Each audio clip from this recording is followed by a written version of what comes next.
दोस्तों जय भीम नमो बुद्धाय। मिलेंद्र गौतम। आज मैं हूँ जम्मू के अखनूर शहर में। यहाँ पर एक बहुत बड़ा एक डेलीगेशन आया हुआ है पूरे देश से विभिन्न राज्यों से। यहाँ पर कुछ बौद्ध भिक्षु आए हुए हैं और कुछ एक्टिविस्ट यहाँ पर आए हुए हैं और बहुत सारे लोग यहाँ पर जम्मू में क्यों इकट्ठा हुए हैं ये जानने की कोशिश करेंगे। और सबसे पहले मैं बौद्ध भिक्षुओं के पास जाऊँगा क्योंकि बौद्ध भिक्षुओं की यहाँ पर तादाद जो है वो सबसे ज़्यादा है और किस लिए यहाँ पर इकट्ठे किए गए हैं ये भी जानने की कोशिश करूँगा। मैं करुणाशील भंते जी से जानना चाहूँगा क्या उद्देश्य है आज का यहाँ आने का।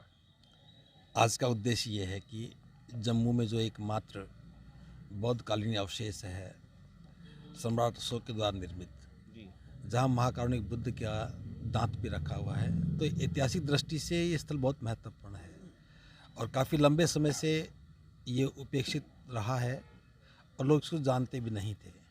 तो आज का ये कार्यक्रम इस बात के लिए है कि हम अपनी विरासत को पहचानें, उसके दर्शन करें, उसके महत्व को समझें और देश के बाकी लोग भी उसको समझ सकें, उसको जान सकें। इसी मकसद को लेकर के सारे भिक्षु संघ, उपासक उपासिका संघ सभी लोग यहाँ इकट्ठे हुए हैं। अब यही मकसद आने का। मैं आपसे भी जानना चाहूँगा क्या बुद्ध पूरे भारत में घूमे थे? जम्मू, बिहार और ये जितने भी शहर हैं ज़्यादातर जहाँ देखा जा रहा है वो बुद्ध के अवशेष मिल रहे हैं, तो क्या पूरे भारत में थे बुद्ध? बुद्ध अपने 45 वर्षों के भ्रमण के दौरान उन्होंने जहाँ जहाँ तक क्षमता हो सकता था और उनके उपासक और उपासिकाओं के द्वारा जहाँ जहाँ तक बुलाया गया वो वहाँ भ्रमण किए। तत्पश्चात उनसे संबंधित विचारधाराओं से प्रेरित होकर के अनेक राजाओं ने उनको विचारधाराओं को पुनः स्थापित करने के लिए उनके विचार के अवशेष बनवाए, उनके विचारों को खुदवाए और लिखवाए। जी, मैं आपसे भी जानना चाहूँगा भंते जी, क्या ये राजा अशोक के जो स्तंभ थे वो हैं या बुद्ध यहाँ पर पहुँचे थे वो अवशेष यहाँ पर प्राप्त हो रहे हैं? ये राजा अशोक के अवशेष नहीं हैं।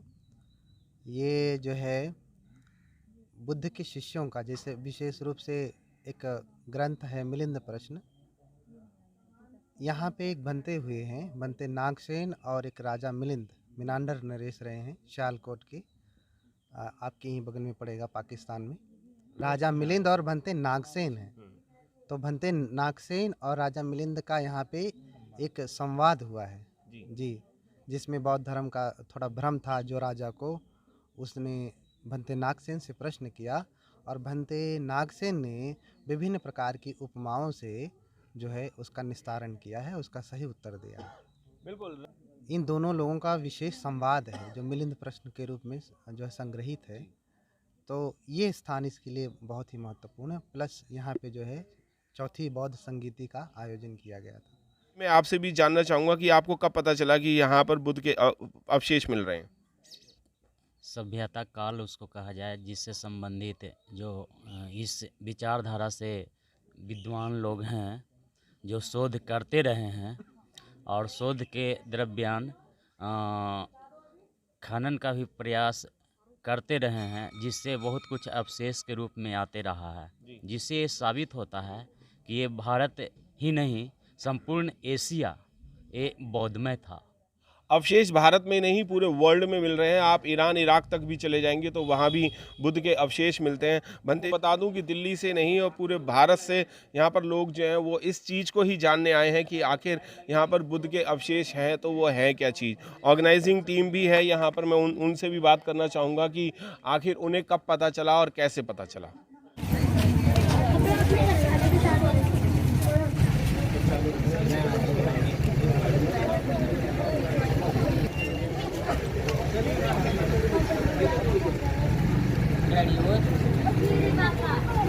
रुको, आप रुको।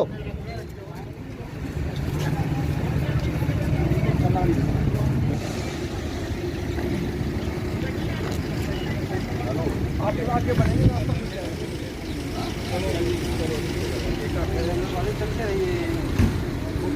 रोहित हटो ना।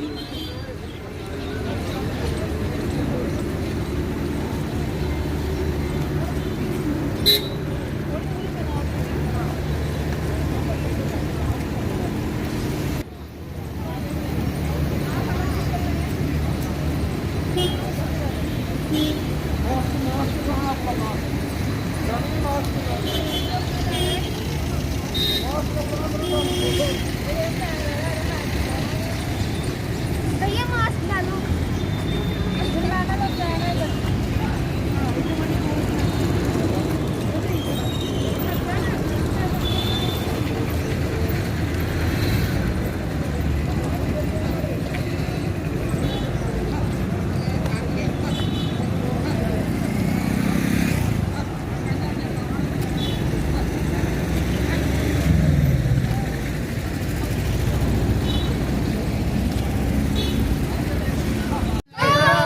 भगवान बुद्ध की, भगवान बुद्ध की।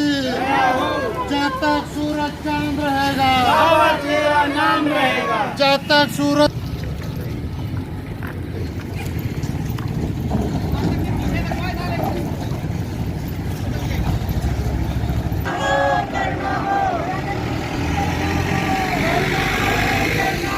मैडम थोड़े क्लोज हो जाओ।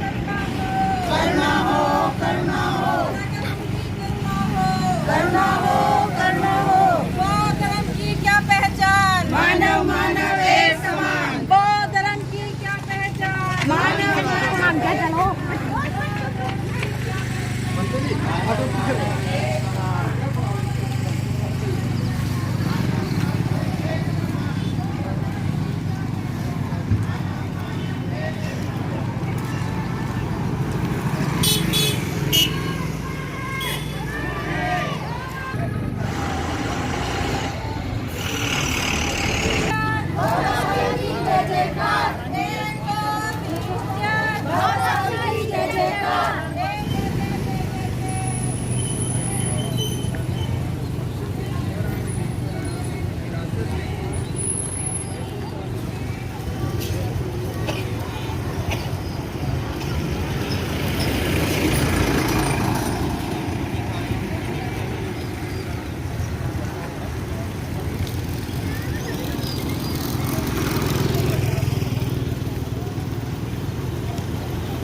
चलते रहो।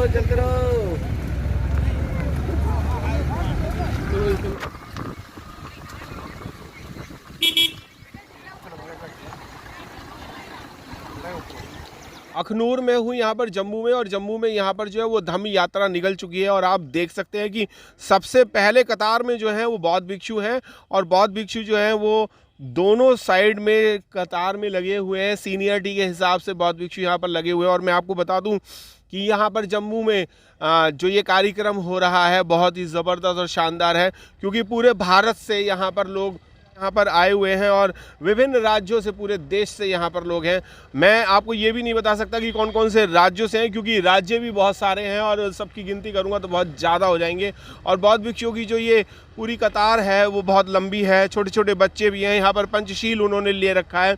और यहाँ पर दिल्ली से, हरियाणा से, राजस्थान से, पंजाब से और ना जाने कहाँ कहाँ से लोग यहाँ पर पहुँचे। और महिलाओं की तादाद जो है वो बाहर से यहाँ आने की सबसे ज़्यादा रही है। आप देख सकते हैं एक दिवसीय धम्म यात्रा दिनांक 28 मार्च रविवार जम्मू में ये स्थित हो चुकी है, और ये धम्म यात्रा जो है वो चल चुकी है। और आपको मैं बताना चाहूँगा कि ये धम्म यात्रा जो है वो धम्म को आगे बढ़ाने के लिए है। और ये जम्मू की एक संस्था है, उसने ये कार्यक्रम किया है। मैं आपको बता दूं कि यहाँ पर कुछ अवशेष, बुद्ध के अवशेष जो हैं वो यहाँ मिले हैं, और बुद्ध के अवशेषों को यहाँ पर कुछ जांच पड़ताल भी की जाएगी, कार्यक्रम भी होगा, सांस्कृतिक कार्यक्रम भी रहेगा, यहाँ पर कुछ स्पीचेस भी होंगी। और बौद्ध भिक्षुओं का यहाँ पर एक डेलीगेशन पूरा आया हुआ है, वो भी धम्म की बातें हम लोगों को बताएंगे। मैं आपको बताना चाहूँगा कि ये लाइन जो है वो बहुत लंबी है। और मैं एक चीज़ और बताना चाहूँगा कि ये पहाड़ी इलाका है, और पहाड़ी इलाका में कभी ढलान में जा रहे हैं हम लोग और कभी ऊंचाई पे आ रहे हैं, और उसमें सांस भी फूलने का, क्योंकि दिल्ली से, हरियाणा से, पंजाब से, राजस्थान से यूपी से लोग आए हुए हैं, छत्तीसगढ़ से भी लोग आए हुए हैं। तो उन लोगों की सांस फूलनी तो लाजमी है, क्योंकि उतार चढ़ाव जो है वो यहाँ पर बहुत है। और आप देख सकते हैं कि पीछे की तरफ मैं आपको लेके चलता हूँ, यहाँ पर पीछे की तरफ पंचशीलों का अंबार लगा हुआ है और सभी लोग जो हैं वो पंचशील लेकर के यहाँ पर खड़े हुए हैं। आप देख सकते हैं एक कतार में महिलाएं हैं और एक कतार में पुरुष हैं, और सभी के हाथ में आप देख सकते हैं कि पंचशील है, और पंचशील का स्कार्फ जो है वो सभी ने गले में डाला हुआ है। मैं आपको और पीछे तक लेके चल रहा हूँ, क्योंकि ये कारवा जो है वो बहुत ही ज़्यादा मनमोहित है और मन को आकर्षित कर रहा है। मैं आपको बता दूं कि एक जो साथ में बस आप देख रहे हैं, उस बस में भी लोग भर भर के यहाँ पर पहुँच रहे हैं, और यहाँ पर बसों से ही नहीं, कारों से भी, ट्रेनों से भी सब लोग अपने अपने वाहनों से जिस तरीके से उनको सहूलियत होती है वैसे भी आएंगे। और कुछ लोग तो यहाँ पर प्लेन से भी आए हैं, और यहाँ पर आप देख सकते हो बड़े क्यूट से बच्चे हैं यहाँ पर आए हुए हैं। और ये बहुत लंबा कारवां है, आप देख सकते हैं बहुत ज़्यादा बुद्धिज़्म को फॉलो करने वाले लोग यहाँ पर मौजूद हैं। ये धम्म यात्रा जो है जम्मू में यहाँ पर शुरू हो चुकी है, और मैं यहाँ के जो आयोजक है, मैं आयोजक से भी जानना चाहूँगा। सुनीता जी, आज का कार्यक्रम बहुत लाजवाब है, और जो ये धम्मचारी का आप करा रहे हैं और धम्म यात्रा करा रहे हैं बहुत ही शानदार है। कैसे दिमाग में आया कि ये काम करना चाहिए? देखिए, जम्मू में अंबारा अखनूर में एक ऐतिहासिक जगह है। यहाँ पे बुद्धा के अवशेष मिले हुए हैं, और ये एग्जीबिशन 2001 में हुआ था। तो इसको वर्ल्ड लेवल पे हेरिटेज साइट जो है वो बनाना है। इसलिए ये मन में ध्यान आया कि क्यों ना सब भिक्षु संघ जो हैं, भिक्षुनियाँ और उपासक उपासिकाएं जो हैं वो यहाँ पे बुलाया जाए, और ये नेशनल और इंटरनेशनल लेवल के ऊपर इसको ख्याति मिली है इस जगह को। और हम चाहेंगे कि ये एक टूरिज़्म के हिसाब से भी इस जगह को विकसित किया जाए। बुद्धा के जो रेलिक्स 7 और जगहों पे मिले हैं, और उसके साथ ये 8वीं जगह है जहाँ पे बुद्धा के रेलिक्स मिले हैं। यहाँ पे आपको मालूम कब चला कि यहाँ पर ये मिला हुआ है? ये 2001 में जो एग्जीबिशन हुआ था उसके बाद ही हमें ये पता चला। ये तो बहुत पुरानी 2200 साल पुरानी बौद्ध विरासत है। अशोका के टाइम के, राजा मिलिंद के टाइम की ये बौद्ध विरासत है। तो इस बौद्ध विरासत को इंटरनेशनल लेवल के ऊपर ले जाने के लिए जम्मू के जो लोग हैं और पूरे हमारे राष्ट्र के जो लोग हैं, उन्होंने अभी ये ठान लिया है कि ये जो बौद्ध विरासत है इसको अंतर्राष्ट्रीय लेवल के ऊपर इसको ख्याति दिलानी है। और जो भारत का नाम जो आजकल जो है वो ख्याति दिलाने का नाम नहीं चल रहा है। तो क्या प्रशासन से अगर 2 हाथ अगर करने पड़े तो आपको 2 हाथ भी पेपर के माध्यम से कर सकेंगे? आप कार्रवाई के रूप में? हम नेशनल लेवल के ऊपर भी हम विनती करेंगे कि इस जगह को अंतर्राष्ट्रीय लेवल के ऊपर इस बौद्ध जो विरासत है इसको उजागर किया जाए। तो प्रशासन से भी हमारी ये गुहार रहेगी कि इस साइट को विकसित किया जाए। जैसे हम यहाँ 1 महीने से लगे हुए हैं, ये जो रोड है इसकी तरफ ध्यान नहीं दिया गया है, बहुत ज़्यादा गंदगी थी, और आज एक अच्छा माहौल जो है वो देखने को मिल रहा है। और मुझे उम्मीद है कि इस प्रोग्राम के बाद यहाँ पे टूरिज़्म जो है वो बढ़ेगा, और बुद्धा के बारे में वो जान पाएंगे कि बुद्धा के अवशेष जो हैं वो जम्मू में अंबारावे में मिले हैं। बिल्कुल, अंबारावे में ये अवशेष मिले हैं, और सुनीता जी ने बताया कि 2001 में ये अवशेष मिले थे, और ये पर्यटकों के लिए बहुत बढ़िया स्थल हो सकता है अगर गवर्नमेंट चाहे तो। और पर्यटकों से जो आमदनी होती है वो बहुत ही ज़बरदस्त तरीके से होती है, और देश को आगे बढ़ाने के लिए वो रेवेन्यू जो है वो काम भी आता है। और मैं आपको बता दूं यहाँ पर ये पूरा इलाका जो है वो पहाड़ी इलाका है, और इस पहाड़ी इलाके में ये जो अवशेष मिले हैं उसी की तरफ ये धम्म यात्रा चल रही है।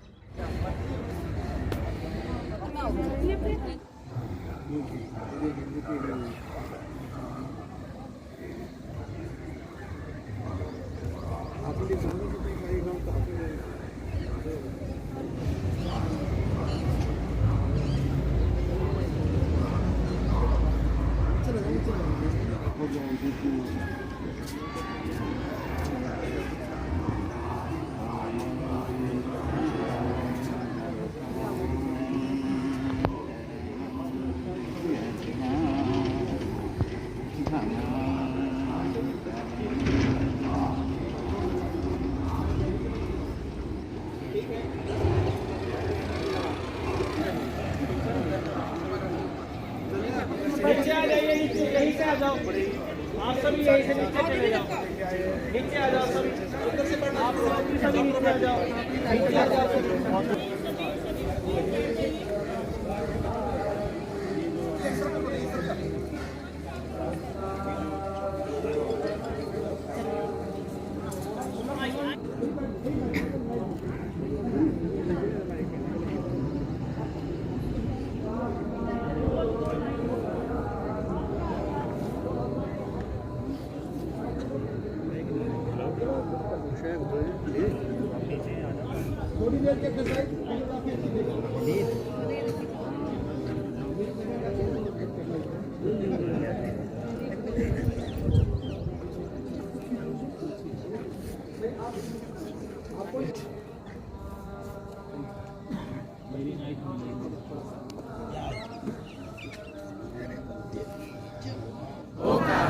अहं भन्ते त्रिसरणेन सह पंचशीलं धम्मं याचामि अनुगहं कृत्वा शीलं देथ मे भन्ते द्वितीयंपि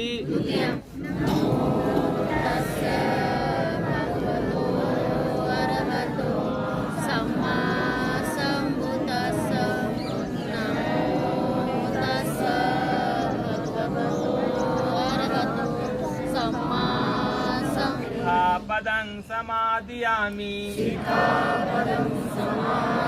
मुसावादा वेरमणि सिक्खापदं समादियामि पूरा मेरे मज्जपमादठाना वेरमणि सिक्खापदं समादियामि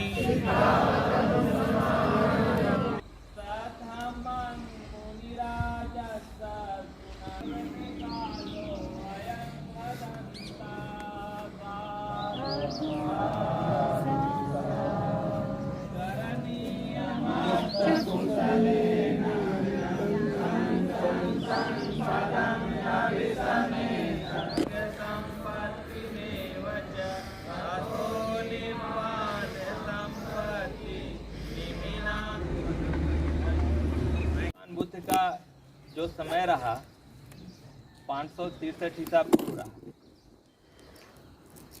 और उस समय ये जगह 8 जनपदों में विभक्त था। तो जो भी मुख्य रूप से मगध का जो राज्य रहा, कौशल का जो राज रहा, उनके राजा ही भगवान बुद्ध के शिष्य थे, राजा बिम्बसार और प्रसेनजित, और उनसे प्रभावित होकर के आसपास के राजाओं द्वारा स्वतः अंगीकार किया बौद्ध धर्म। तत्पश्चात 563 ईसा पूर्व के बाद सम्राट अशोक का समय काल आया। समय उनका जो शासन काल आया 273 से 232 ईसा पूर्व सम्राट अशोक का शासन काल रहा, समय काल रहा। और फिर उन्होंने जो भी उनका जो शासन क्षेत्र रहा, आज का पूरा इंडिया, काबुल, कंधार, गंचार, आफगानिस्तान, पाकिस्तान, ईरान, इराक, नेपाल, बर्मा, भूटान और कलिंग युद्ध के बाद बांग्लादेश भी सब उनके अधीनस्थ था। और अपने शासन क्षेत्रों के भूभाग पे भगवान बुद्ध का जो अस्थि धातु था, जो 8 भागों में विभक्त किया गया था, उसको 7 स्तूप को उन्होंने खुलवा दिया। और उससे जो अस्थियां मिली तो उन्होंने कास्केट में और कहीं सोने के पात्र में उसको 84,000 भागों में विभक्त करके और उन्होंने उस जगह पे स्तूप बनाने का काम किया। जो सम्राट अशोक ने स्तूप बनाया, इसी तरह से गोल स्तूप उन्होंने बनाया और बीच में भगवान बुद्ध की अस्थि धातु को रख करके और कवर कर दिया गया। तो अभी आप जो देख रहे हैं, ये सम्राट अशोक के समय का ये गोल स्तूप बनाया गया है। इसमें भगवान बुद्ध का अस्थि धातु, जिसे दंत धातु कहते हैं, यहाँ रख करके और उसको कवरेज करके कि लोग जब भी भविष्य में इस जगह पर आएंगे तो बुद्ध तो नहीं मिलेंगे, लेकिन बुद्ध का धातु यहाँ पे पड़ा हुआ रहेगा और इस स्तूप को बंधन करेंगे तो उन्हें बुद्ध को साक्षात बंधन करने जैसा उनको पुण्य मिलेगा। इसीलिए उन्होंने ये बनाया स्तूप। उसके बाद में ये जो बगल का स्थान जो देख रहे हैं, ये यहाँ उस उसके बाद ये कमरा का रूप है। और बाद में जहाँ जहाँ भी स्तूप बने उसके बाद में इस तरह से, क्योंकि सम्राट अशोक के समय काल में मूर्ति कला नहीं था, वो स्तूप बनाए, लाट लिखे, उस पर बुद्ध का उपदेश लिखे, लेकिन जो मूर्ति कला डेवलप हुआ वो पालकालीन राजाओं के द्वारा बहुत गहरे मात्रा में वो मूर्ति बनाया गया और उसको जगह जगह पर स्थापित किया गया। या जितने भी संसार की मूर्तियाँ बनी हैं वो जितने भी आप म्यूजियम में जाएंगे तो वो दो ही रूप में देखेंगे, एक मथुरा शैली में बनी है और एक गंधार शैली में बनी है। और उसके बाद में आप देखेंगे, उसके नीचे देखेंगे तो 13वीं शताब्दी से लेकर के 7वीं शताब्दी तक की ही, 7वीं शताब्दी से 13वीं शताब्दी तक का वही 500 वर्षों का वो मूर्ति कला आप देखेंगे दो शैलियों में। तो निश्चित रूप से ये जो जगह देख रहे हैं, ये यहाँ पे भगवान बुद्ध का प्रतिमा लगा हुआ था।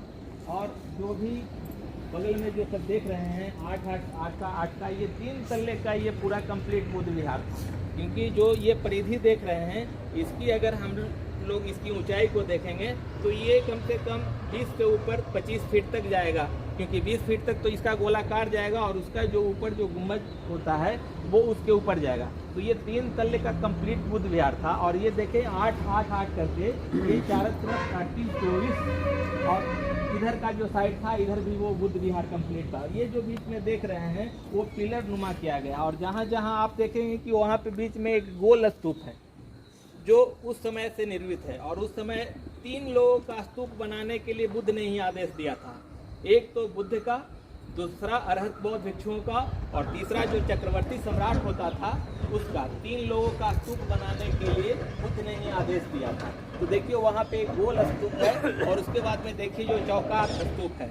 उसके बाद में अनेक जो राजा हैं उनके द्वारा इस जगह को संरक्षित किया गया। जैसे में आप बहुत एक विशेष चर्चा का वो जो पुस्तक है वो आप पढ़ेंगे, मिलिंद का जो प्रश्न किया गया है नागसेन जी के द्वारा, उन्होंने बहुत खूबी से सारे बारीकियों को दर्शाते हुए उसमें जवाब दिया गया है। जो लोग पढ़े हैं क्या उसमें गहराई है वो सब लोग उसकी खूबी को जानते हैं।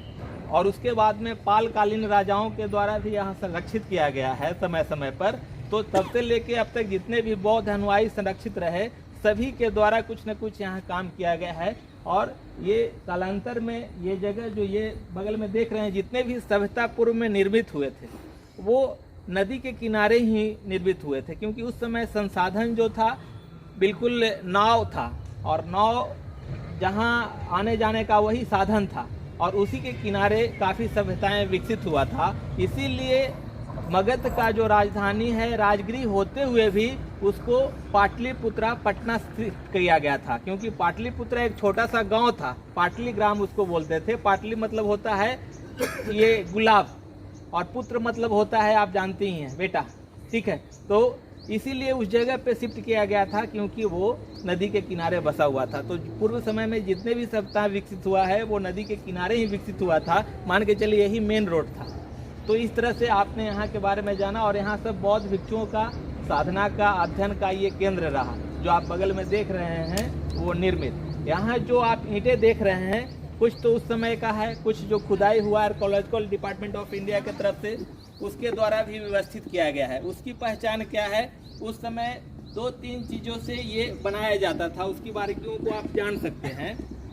जो हम लोग चावल खाते हैं उसमें जो भूसी निकलता है उसको मसाला बना करके उसमें गुड़ मिलाया जाता था। गुड़ मिला करके उसका पेस्ट तैयार कर लिया जाता था। अगर मुझे लाल चाहिए तो लाल सुर्खी चूना मिलाया जाता था, और वाइट सीमेंट चाहिए तो वाइट सुर्खी चूना मिला करके उसको जोड़ने का काम किया जाता था। जो जोड़ने का काम किया जाता था, जो ईंट होते थे वो बिल्कुल सूत में होते थे और ज़्यादा गैपिंग नहीं होता है। जैसे आजकल जो मसाला दिया जाता है देखिएगा 1/2 इंची दिया जाता है, 1 इंची भी दिया जाता है, लेकिन पहले बिल्कुल सूत में जोड़ा जाता था कि अगर मसाला का आयु खत्म भी हो गया तो ईंट एक दूसरे के सहारे वो स्थित रहे। और इसीलिए हजारों हजार साल के बाद भी वो सारे ईंट आज भी ये अस्तित्व में है। उसको प्लास्टर करने के लिए नींबू यूज किया जाता था, और उसके ऊपर उसी तरह से रेड चाहिए तो रेड सुर्खी चूना उस मसाला में मिला करके यूज किया जाता था, वाइट चाहिए तो वाइट सुर्खी चूना।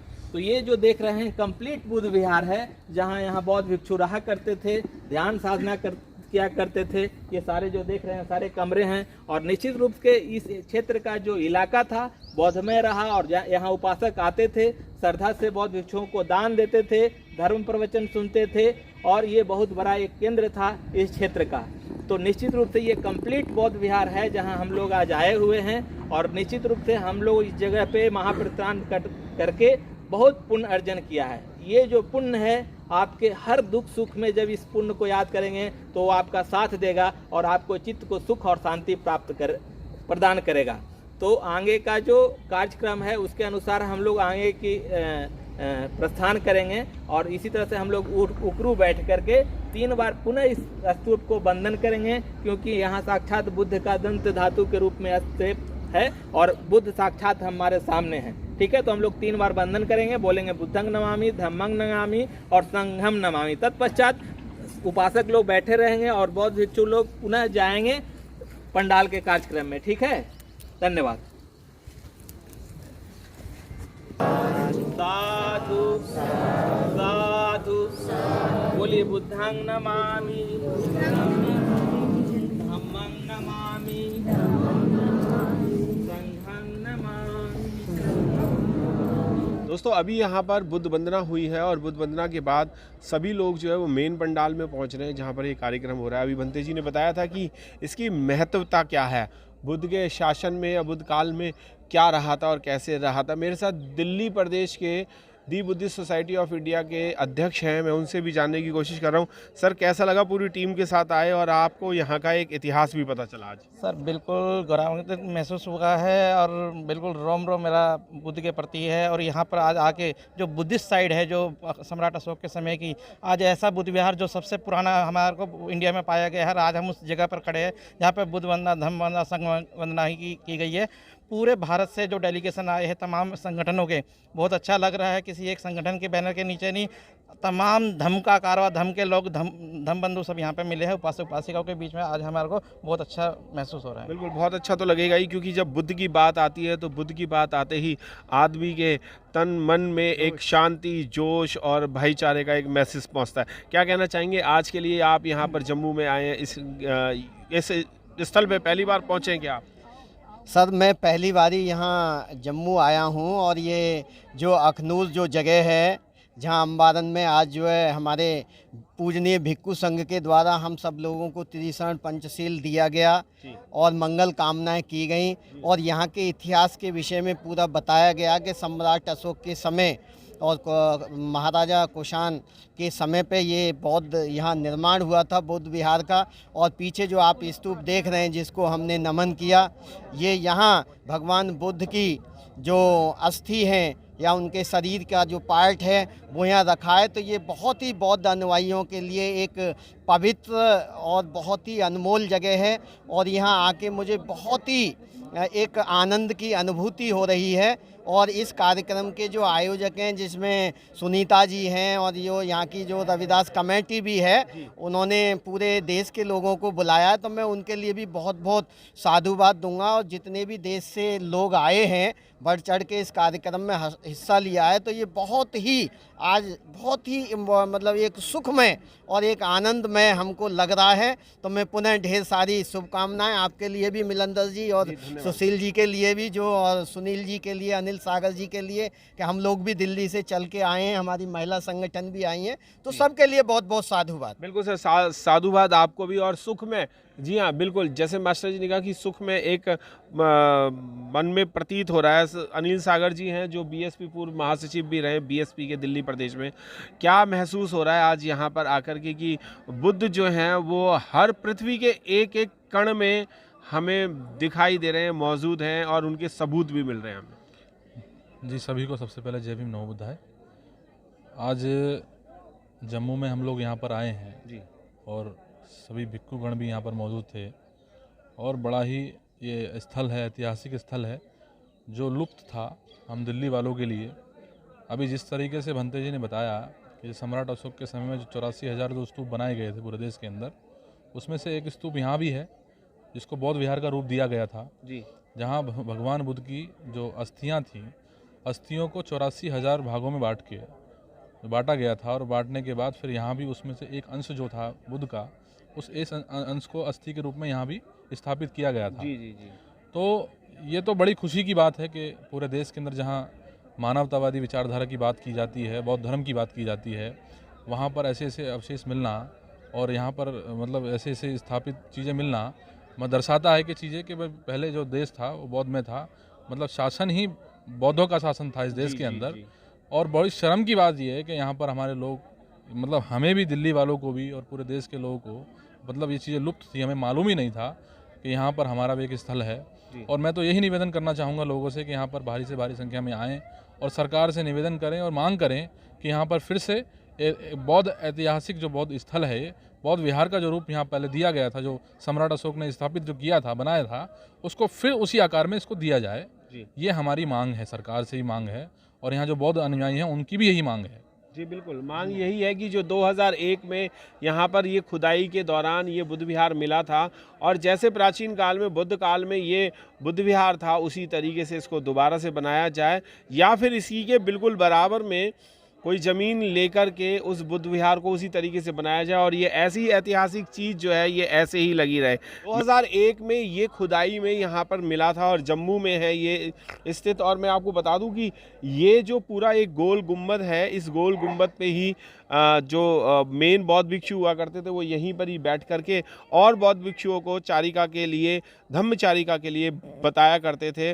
और यहाँ पर बहुत सारे आज लोग आए हुए, पूरे देश से लोग आए हुए। मैं आपको दिखाना चाहूँगा कि ये पूरा राउंड में बना हुआ है और इसकी ईंटों की जो लंबाई है तकरीबन 8 बाई 12 या 13 फुट के आसपास की है और ये बहुत ही बेहतरीन और शानदार बनाया हुआ था। जो भी बौद्ध स्थल मिल रहे हैं वो भी इसी तरीके से मिल रहे हैं, जैसे कि शांति स्तूप हो गया, आपका नालंदा विश्वविद्यालय हो गया, इस तरीके से ये स्तूप मिलते हैं। और मैं आपको बता दूं ये एक राउंड सा वो है, यहाँ पर एक मूर्ति स्थापना की बात की गई थी और स्थापित भी की गई थी और यहाँ पर अलग अलग जगह अलग अलग मूर्तियाँ स्थापित की गई थी। ये बुद्ध विहार था, बहुत बड़ा बुद्ध विहार बनाया गया था। आप देख सकते हैं कि मेरे आसपास जो है वो पूरी एक बाउंड्री भी हो रही है, ये बुद्ध विहार की बाउंड्री थी। और सारे स्टूडेंट भी हैं यहाँ पर, स्टूडेंट की आप तादाद भी देख रहे कि युवा बच्चे जो हैं वो बहुत सारे हैं और यहाँ पर कई जगहों से ये युवा बच्चे जो है यहाँ पर आए और इसी स्थल को देखने आए हैं। गौतम बुद्ध का जो स्थल है इसी स्थल को वो देखने के लिए आए हैं। मैं आपको बता दूँ कि ये बहुत ही प्राचीन एक स्थल है और बौद्ध स्थल है और इस बौद्ध स्थल में जो आएगा वही सुख की अनुभूति प्राप्त करेगा।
गौतम बुद्ध के चरणों में नमन करते हुए मंगल दीप जले धरा पर, मंगल दीप जले, मंगल दीप जले धरा पर, मंगल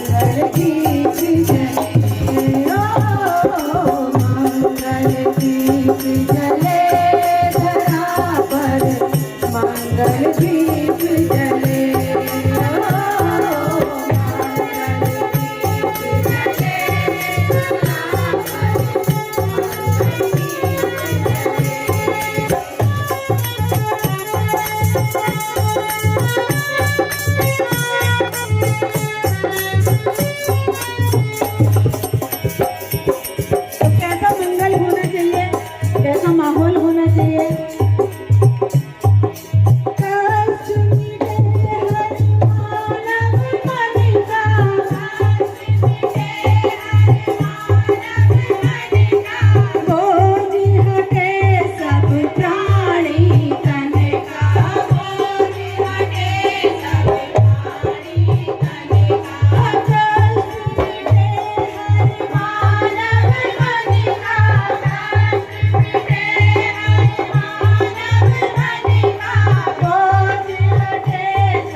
भाइयों को नमो बुद्धाय, जय भीम। आज हमारे बीच में आदर योग बनते अशोक सांख्य जी बोध गया से यहाँ पर हमारे साथ यहाँ शामिल हैं। उनका मैं हार्दिक अभिनंदन करती हूँ। बनते करुणाशील जी आगरा से और उनके साथ उनके और भिक्षु संघ, बनते राजरत्न जी, बनते प्रियदर्शी जी सारनाथ से, उनका हार्दिक अभिनंदन। उनके साथ भिक्षु संघ, हमारे साथ भिक्षुनियाँ हैं 3, उनका हार्दिक अभिनंदन करती हूँ। मीना जी हैं दिल्ली से, अभी गायन कर रही थी, इनका हार्दिक अभिनंदन करती हूँ। सोनू हीर जी जम्मू से गायक हैं और बुद्ध कबीर रविदास के ऊपर, बाबा साहब के ऊपर बहुत अच्छा गायन करते हैं, उनका हार्दिक अभिनंदन है। रायपुर से हमारे साथ डॉक्टर प्रज्ञा तारा जी हैं और उनकी टीम को उनका मैं हार्दिक अभिनंदन करती हूँ। नील बौद्ध जी अध्यक्ष Delhi Pradesh Buddhist society of India, Anil Sagar पूर्व महासचिव दिल्ली प्रदेश बीएसपी, राम बाबू लोकसभा प्रभारी वामसिफ दिल्ली, बैलेंद्र गौतम जी, सुशील कुमार, विनय कुमार जी दिल्ली मीडिया, पर्दाफाश लाइव और यूट्यूब 24/7 उनका जम्मू अम्बा गांव में बहुत बहुत स्वागत है। मैं यहाँ सबका अम्बारां की धरती पे यहाँ 2200 साल पहले यहाँ पे बौद्ध विहार है, जम्मू में पहला बौद्ध विहार है, वहाँ सबका हार्दिक अभिनंदन करती हूँ। हमारे कुछ साथी मैं नाम लेना चाहूँगी। कमलेश जी उधमपुर से आए हैं, उनका हार्दिक अभिनंदन है। हमारे सोमनाथ बनाल जी मठ से एक बस लेके आए हैं, उनका हार्दिक अभिनंदन है। 20 के करीब प्रोफेसर्स जो थे डिफरेंट यूनिवर्सिटीज़ के बुलाए गए थे, उसके पीछे भी हमारे आदरणीय नरेंद्र सिंह जी जो हैं उनका योगदान रहा। उनकी गाइडेंस के अंडर हमारे जो जम्मू की टीम है उन्होंने बखूबी काम किया, उनको भी बहुत बहुत साधुवाद। और ये जो प्रोग्राम है अम्बारां में, ये अम्बारां जो है ये एक ऐसी बौद्ध विरासत है जिसमें तथागत बुद्ध के अवशेष दंत धातु जो है वो यहाँ पे पाए गए हैं। इसका एग्जीबिशन जो है 2001 में हुआ था।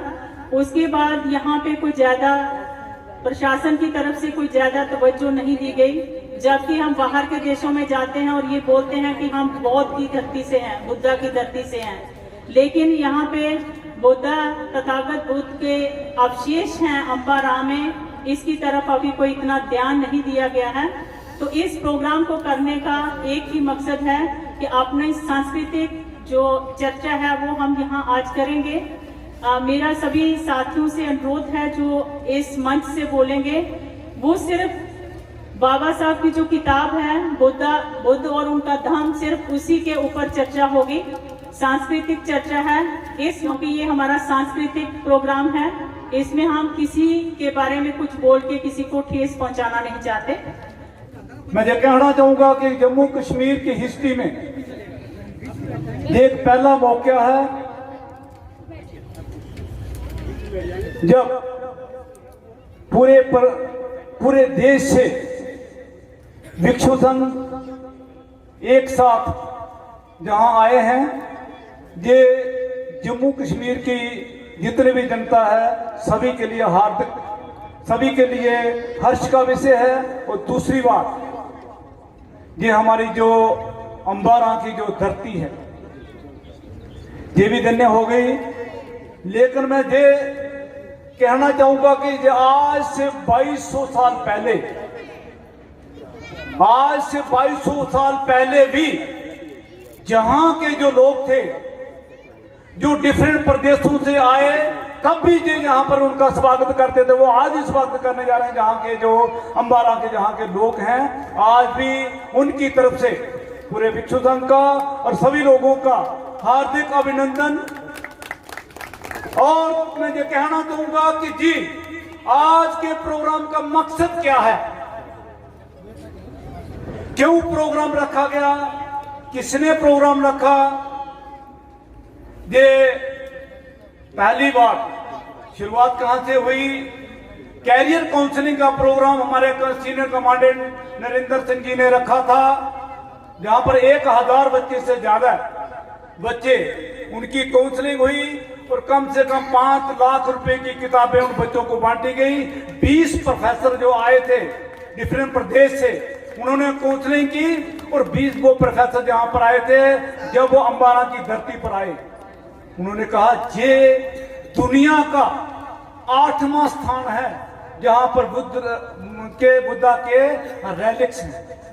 ये हमारे लिए बड़ी खुशी की बात है। ये दुनिया का 8वां स्थान है अंबाला। ये पूरे प्रदेश के लिए, ये पूरे प्रदेश के लिए हमारे लिए गर्व की बात है।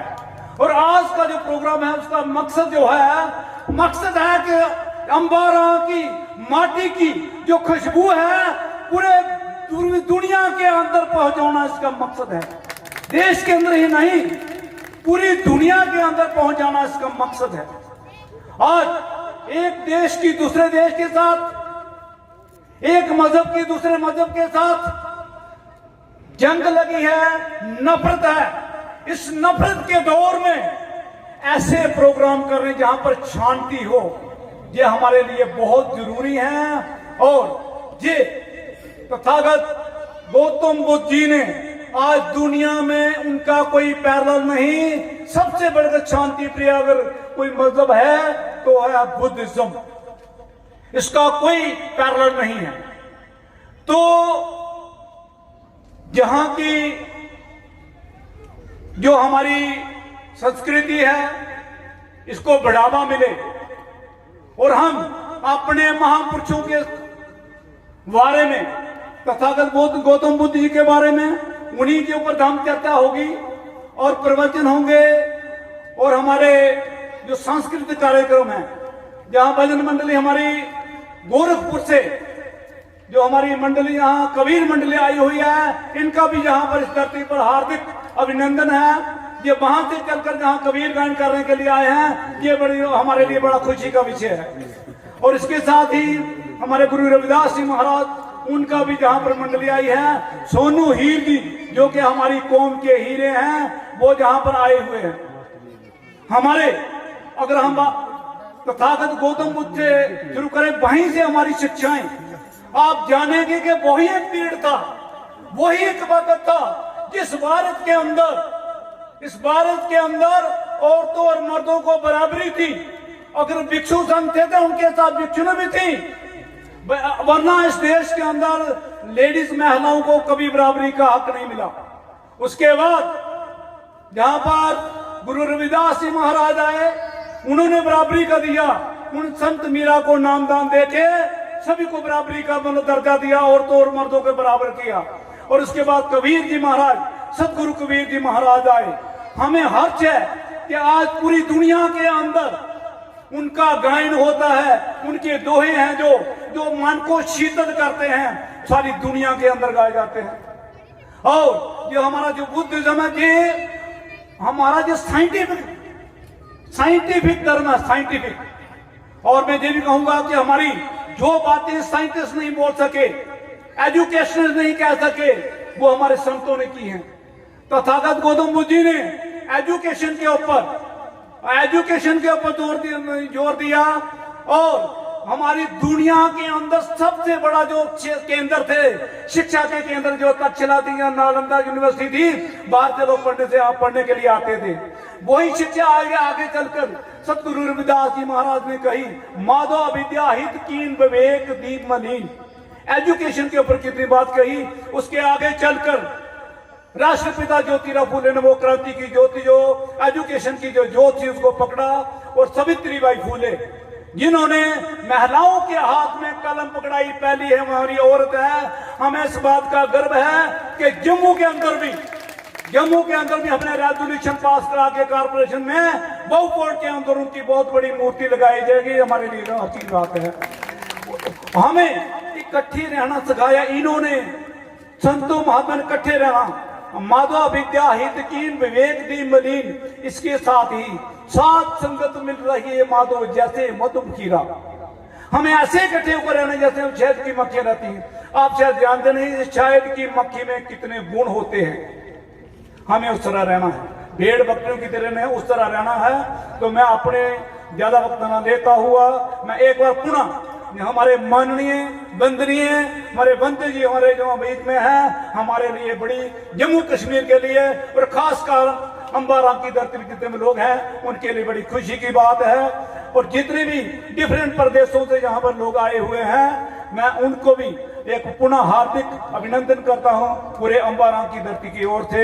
जय भीम। संभाल के रखा और आज तक हम जान पा रहे अरे ऐसे परम वंदनीय भिक्षु संघ को मैं कोटि कोटि प्रणाम करता हूँ, वंदन करता हूँ। तत्पश्चात इसी श्रृंखला में देवा नाम प्रियदर्शी महाराजा सम्राट अशोक और तमाम संत महापुरुष और आधुनिक समय में बुद्धिसत्व डॉक्टर बाबा साहब अम्बेडकर ने जो भारत भूमि पर बौद्ध धम्म से हम सबको परिचय कराया और आज हम उस जन कल्याणकारी विद्या को जान पा रहे हैं। अपने जीवन को सुखी और मंगलमय बनाने की दिशा में चल पा रहे हैं। इन सभी महापुरुषों को श्रद्धा सुमन अर्पित करते हुए उनका वंदन करता हूँ। आज जैसा कि आप सभी को पता है कि आज हम सभी लोग जम्मू की इस अंबारान की धरती पर जहाँ उपस्थित हुए हैं, यह वह पावन पुण्य भूमि है जहाँ पर विश्वगुरु तथागत भगवान बुद्ध की अस्थियाँ यहाँ पर विराजमान हैं। यहाँ उनका अस्थि स्तूप है जिसकी आज हम सब लोग पूजा वंदना करने के पश्चात इस कार्यक्रम को शुभारंभ कर रहे हैं। शुद्ध सिद्ध मन सर्वज्ञानी भगवान बुद्ध को नमन करें। सर्व सुख देता मोक्ष विधाता सत्य धर्म को नमन करें। आर्य मार्ग पर चलने वाले श्रेष्ठ संघ को नमन करें।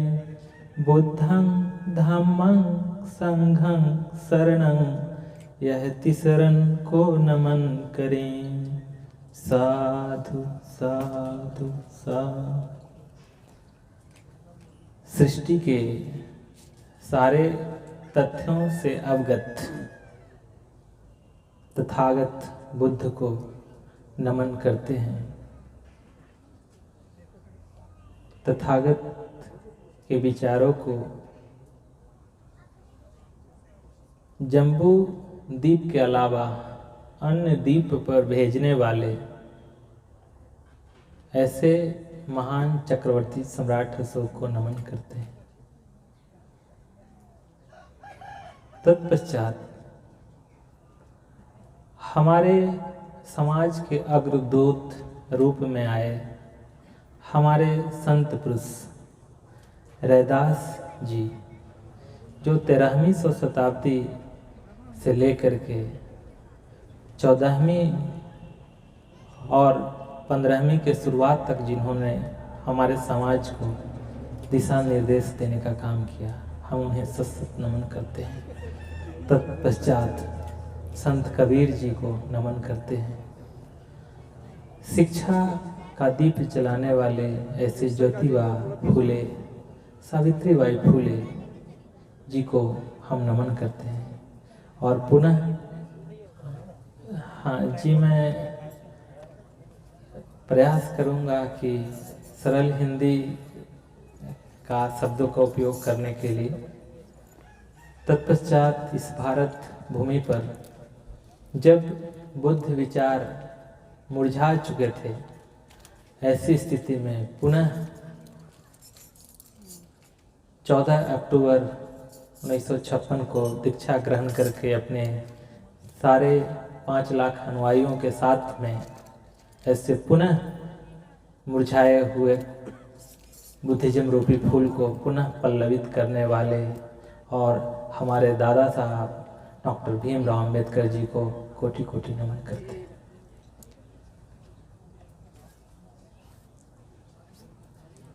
इस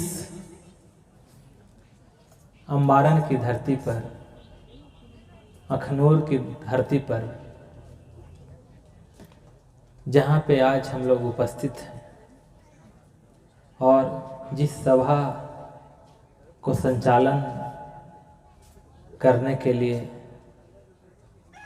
और इस सभा में भाग लेने के लिए जो हमारे देश के विभिन्न राज्यों से चलकर आए हुए हमारे पूज्य धम्म गुरु जी को हम सबको वंदन करते हैं और जो भिक्षुणियाँ संगाई हैं उनको भी हम आयु वर्ण सुखबल बढ़ने की कामना करते हुए, साथ में जो भी हमारे उपासक गण हैं, उपासिका हैं, जो जम्मू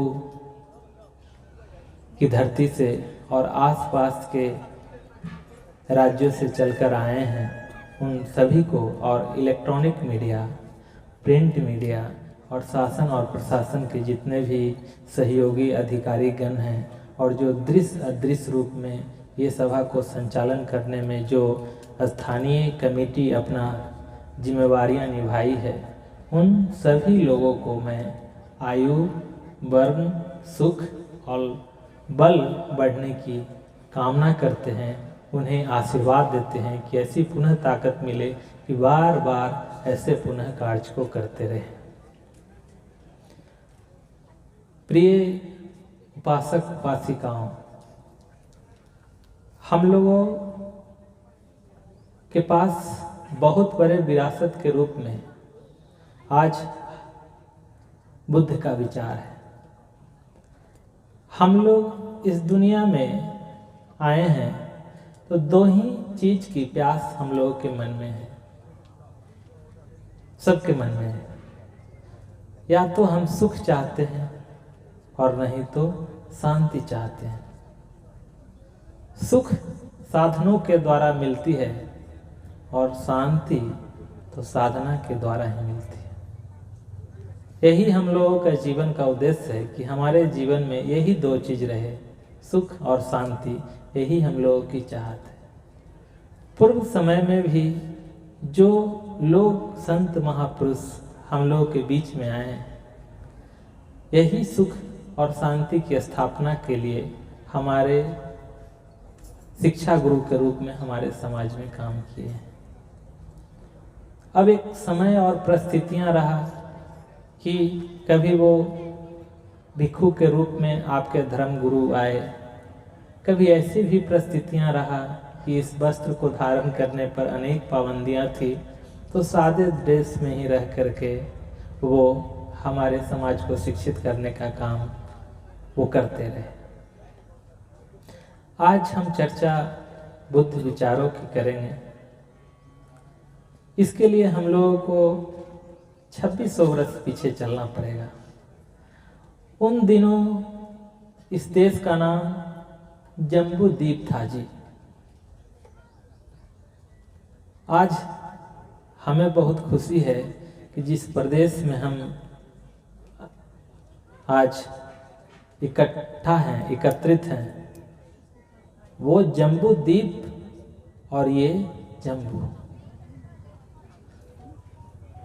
अभी देखिए, इस देश का नाम था जम्बू द्वीप आज के 26 वर्ष पहले। जम्बू